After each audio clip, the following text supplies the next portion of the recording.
2 Samuel 21. During David's reign, there was a famine for 3 consecutive years. So David inquired of the Lord. The Lord said, "It is because of Saul and his blood-stained family, because he murdered the Gibeonites." So the king summoned the Gibeonites and spoke with them. Now the Gibeonites were not descendants of Israel. They were a remnant of the Amorites. The Israelites had made a promise to them, but Saul tried to kill them because of his zeal for the people of Israel and Judah. David said to the Gibeonites, "What can I do for you, and how can I make amends so that you will bless the Lord's inheritance?" The Gibeonites said to him, "We have no claim to silver or gold from Saul or from his family, nor would we be justified in putting to death anyone in Israel." David asked, "What then are you asking me to do for you?" They replied to the king, "As for the man who exterminated us and who schemed against us so that we were destroyed and left without status throughout all the borders of Israel, let 7 of his male descendants be turned over to us, and we will execute them before the Lord in Gibeah of Saul, who was the Lord's chosen one." The king replied, "I will turn them over." The king had mercy on Mephibosheth, son of Jonathan, the son of Saul, in light of the Lord's oath that had been taken between David and Jonathan, son of Saul. So the king took Armoni and Mephibosheth, the 2 sons of Ai's daughter, Rizpah, whom she bore to Saul, and 5 sons of Saul's daughters, Merab, whom she had bore to Adriel, the son of Barzillai, the Maholathite. He turned them over to the Gibeonites, and they executed them on the hill before the Lord. The 7 of them died together. They were put to death during the harvest time, during the first days of the beginning of the barley harvest. Rizpah, the daughter of Aiah, took sackcloth and spread it out for herself on a rock from the beginning of the harvest until the rain fell on them. She did not allow the birds of the air to feed on them by day, nor the wild animals by night. When David was told what Rizpah, daughter of Aiah, Saul's concubine, had done, he went and took the bones of Saul and of his son Jonathan from the leaders of Jabesh Gilead. They had secretly taken them from the plaza at Beth Shan. It was there the Philistines publicly exposed the corpses after they had killed Saul at Gilboa. David brought the bones of Saul and Jonathan his son from there. They also gathered up the bones of those who had been executed. They buried the bones of Saul and his son Jonathan in the land of Benjamin at Zelah, in the grave of his father Kish. After they had done everything the king had commanded, God responded to their prayers for the land. Another battle was fought between the Philistines and Israel. So David went down with his soldiers and fought the Philistines. David became exhausted. Now Ishbi Benob, one of the descendants of Rapha, had a spear that weighed 300 bronze shekels, and he was armed with a new weapon. He had said that he would kill David. But Abishai, the son of Zeruiah, came to David's aid, striking the Philistine down and killing him. Then David's men took an oath, saying, "You will not go out to battle with us again. You must not extinguish the lamp of Israel." Later, there was another battle with the Philistines, this time in Gob. On that occasion, Shibbekai, the Hushathite, killed Saph. He was one of the descendants of Rapha. Yet another battle occurred with the Philistines in Gob. On this occasion, Elhanan, the son of Jair, the Bethlehemite, killed the brother of Goliath, the Gittite. Like the shaft of whose spear was like a weaver's beam. Yet another battle occurred in Gath. On that occasion, there was a larger man who had 6 fingers on each hand and 6 toes on each foot, 24 in all. He too was a descendant of Rapha. When he taunted Israel, Jonathan, the son of David's brother Shimei, killed him.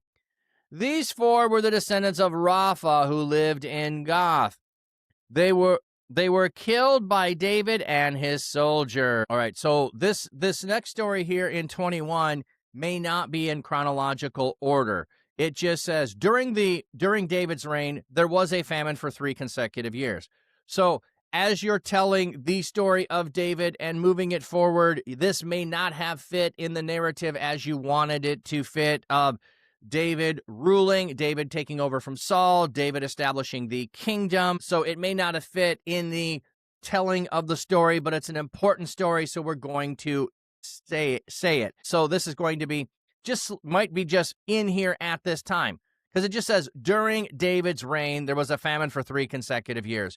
Why now, after Absalom, a long time after Saul, may not make sense. So this could have been previously happening. So if you're just going, this feels like it's out of place, maybe it's out of place. Anyway, a famine for 3 consecutive years. One of the things that the people, when they had the blessing and the curses, is in reference to the land is going to be blessed and produce for you. If there's a famine, it is because you are being cursed. You have sinned against God, and he's removing his blessing. So a famine in the land is a spiritual condition that needs to be addressed. So why wait 3 years? Well, it might just be a bad year. But now David inquires of the Lord, and it is because of Saul and the blood-stained family, because he murdered the Gibeonites. So we have to go all the way back to Saul. When Saul was in power, Saul as king, as leader of Israel, took action. Saul's sin still needs to be dealt with. That's also why, this has seemed like a long time to wait until after everything happening with David and his household and all of that to fit here. But it doesn't matter. It is an event that happened. Wherever it happened, Saul sinned. David, as king, is the one who has to restore it. So the king summons the Gibeonites and spoke with them. Now, the Gibeonites were not descendants of Israel. They were remnants of the Amorites. The Israelites had made a promise to them, but Saul tried to kill them because of his zeal for the people of Israel. They're not one of us. David said to the Gibeonites, "What can I do for you, and how can I make amends so that you will bless the Lord's inheritance?" So David goes to the victims and asks what would make it restitution and restoration for them. That's what he's doing. They're the victims. He's asking them to, in essence, tell him how to make everything right. I think it's a really great principle, if you're able to do that, is to be able to go to those who have had the injustice upon them, ask them how to restore justice. So David goes to the victims to find out what they would do. The Gibeonites say to him, "We have no claim of silver or gold from Saul or his family, nor would we be justified in putting to death anyone in Israel." So they're like, a payoff, gold and silver, not going to be what we can claim, nor would we be justified in putting anyone to death in Israel. So we're not asking to go and put people to death. We're not asking to go and take vengeance against Israel. Notice how they're clarifying that. Anyone in Israel. Okay? So that's not directly. So and in one way, I think they are trying to say, we are not bloodthirsty. We are not out for vengeance. Okay? You are the one that brought this to us. We are and are living the way that our ancestors had committed to, that we are going to be your servants forever. So we have no claim to gold or silver, and we also don't have a claim to putting anyone to death in Israel. And from the standpoint of, we are less than everyone else. Our lives are not equal with everyone else in Israel. So we have no claim to be able to do that. So it's also being a humble position here, and also trying to say, hey, we're not bloodthirsty for vengeance. So David asks, what then are you asking me to do for you? So anyone in Israel, now very specific.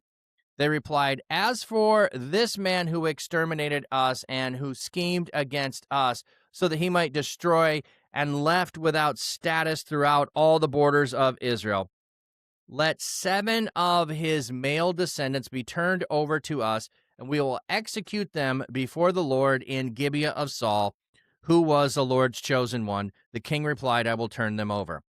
Okay, so 7 being the number for totality and completeness.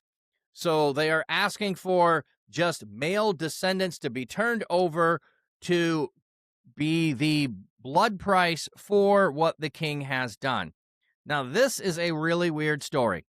Okay, we have constantly throughout Scripture the sins of the father are not carried out on the son. Okay, so why is that happening here? Because it's not the sins of the father, it is the sins of the king.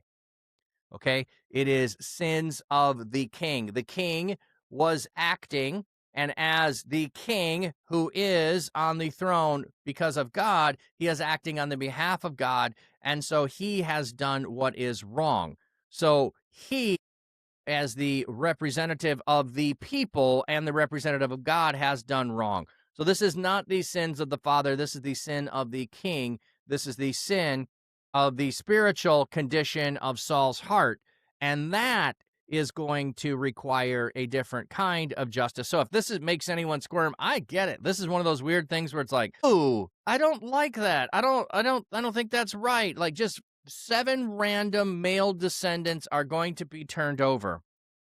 So the king is going to do this. Why would David do this? Because David has inquired of God and found out that there is a spiritual condition in the land, and now there needs to be retribution and restoration.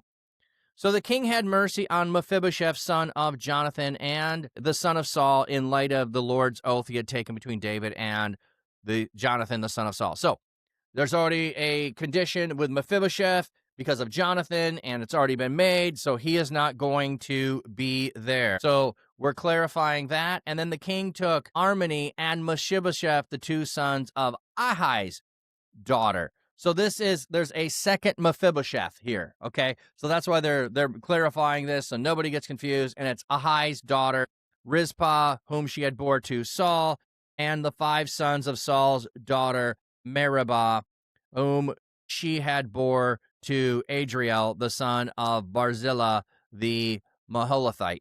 So we're getting who are the ones who are turned over. He then gave them to the Gibeonites. They executed them on the hill. The 7 of them died together. They were put to death during the harvest time, during the first days of the beginning of the barley harvest. So we're getting when is this happening? During the barley harvest. There's been a famine in the land, so the deaths are happening right when that's happening. He's noticing there's a famine. He's addressing the famine. Now, Rizpah, daughter of Ahai, took sackcloth and spread it out for herself on a rock from the beginning of the harvest time until the rain fell. How long is it until the rain fell? Let me see. Does this footnote tell us? Until water poured from the sky. Well, I understand that. I just want to know when it was. Okay. She did not allow the birds of the air to feed on them by day or wild animals by night. So, not sure if this is the barley harvest that she is trying to protect. I'm not sure what's going. Sackcloth and ashes on the rock. Maybe she's protecting the sackcloth. I'm not entirely sure what she is not allowing the birds of the air to feed on. Oh, okay. Maybe it's the dead bodies. That would make sense. So she spread out the sackcloth and ashes.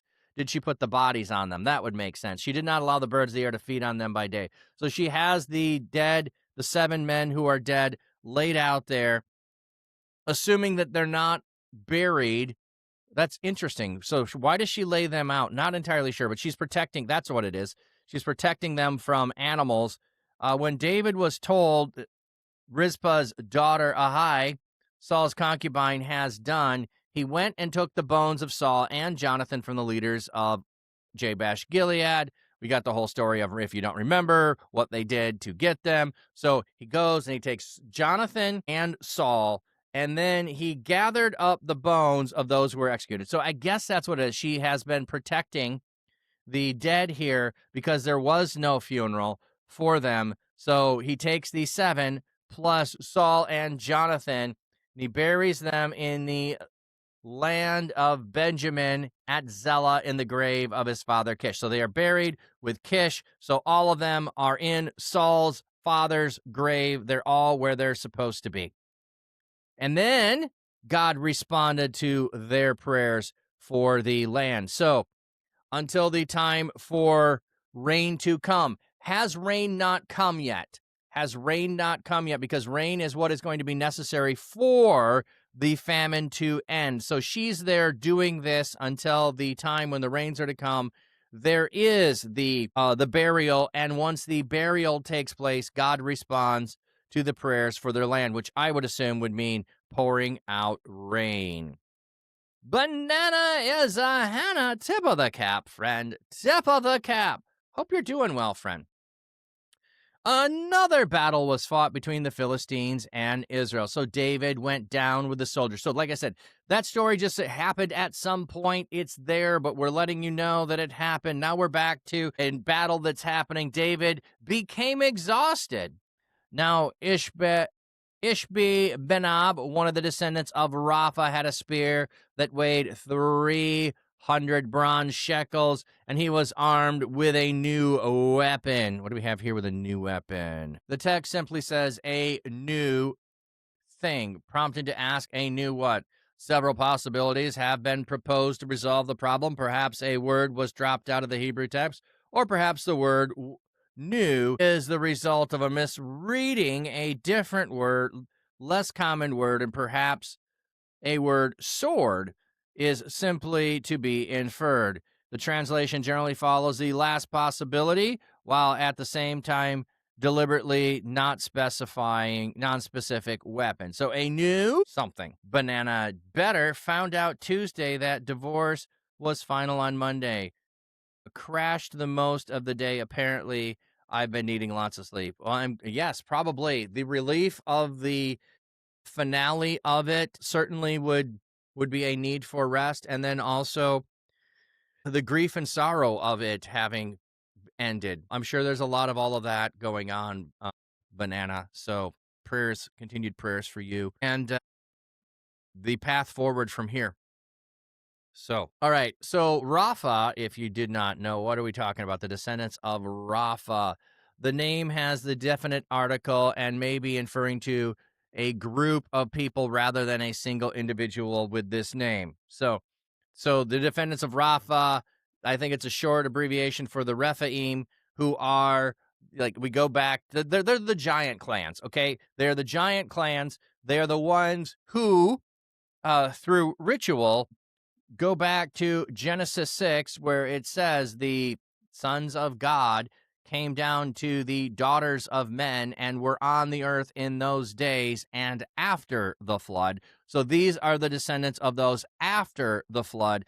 And those groups of people that that Joshua was to go into the land and destroy were the descendants of those giant clans. So now, we know the Philistines were not one of those listed, and the Philistines were not necessarily labeled to be totally gotten rid of. But when Goliath comes along, he is associated with them. So the Philistines have adopted some of those practices, and now what we're going to get in the rest of this section is the going around and getting rid of all of the brothers of Goliath. We'll have that mentioned here. So all of the giants who are the descendants of the Rephaim, Rapha, that class of interbreeding is going to be taken care of here. So we have him.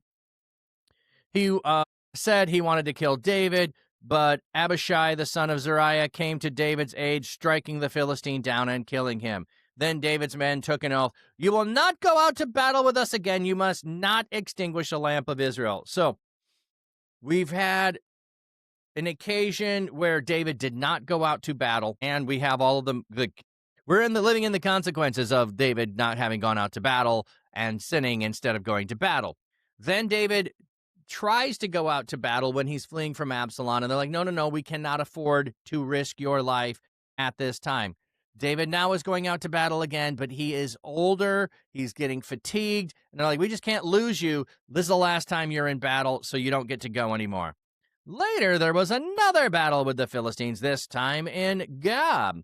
On this occasion, Sibbecai the Hushathite killed Saph, who was one of the descendants of Raph. Yet another battle occurred in the Philistines in Gob. On this occasion, Elhanan, the son of Jair, the Bethlehemite, killed the brother of Goliath, the Gittite.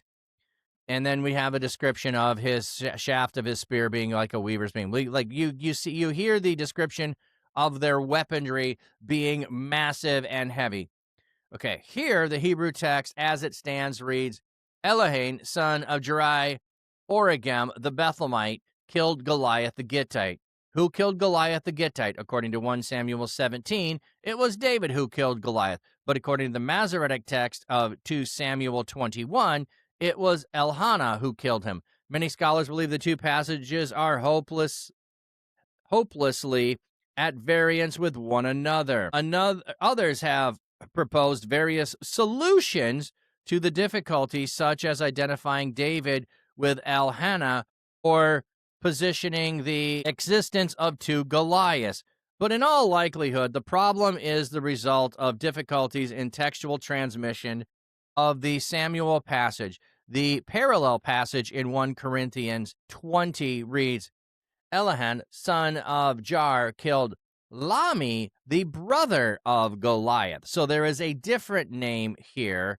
Not he killed Goliath, he killed Lami, the brother of Goliath. Both versions of the textual suspect. The Chronicles text appears to misread Bethlehemite, Beit Halakami, as the accusative sign, followed by the proper name at Lakami. The Samuel text appears to have misread the word brother as the accusative sign, thereby giving the impression that Elkanah, not David, killed Goliath. Thus, it is probability the original text read, Elkanah, son of Jair, the Bethlehemite, killed the brother of Goliath. Okay, so just wanted to go into details on that. What does Elhanan mean in Hebrew? We can go look that up. Is that here? Yeah, let's go look that up a second. So we have, well, let's go over to Chronicles, but Chronicles also has its own problem. They're not in agreement with each other. What is going on here? They're trying to make sense of it. Is it there's variance here? What is, what actually happened? And some will say, like, if they're coming against Christianity, this will be one of those things they point out. David didn't kill Goliath. It says that Elkanah killed Goliath. Okay, so let's go look that up. God has been gracious. So God has been gracious is the one who kills the brother of Goliath of Gath. Forged by grace, welcome in, friend. So, thank you. Yet another battle occurred in Gath. On this occasion, there was a large man who had 6 fingers on each hand and 6 toes on each foot, 24 in all. He too was a descendant of Rapha. When he taunted Israel, Jonathan, the son of David's brother, Shimei, killed him. Okay, these 4 were the descendants of Rapha who lived in Gath. They were killed by David and his soldiers. So remember, David took 5 stones when he went to go against Goliath. So the 5 stones are for Goliath and his brothers. Not because what if I miss? No, I'm sending a message that I am going to eliminate all of you who are descendants of the Rephaim who are coming against God. So we've got that, and that's what we have in the text happening there. And now we have the completion of it. All right, that was it for that passage.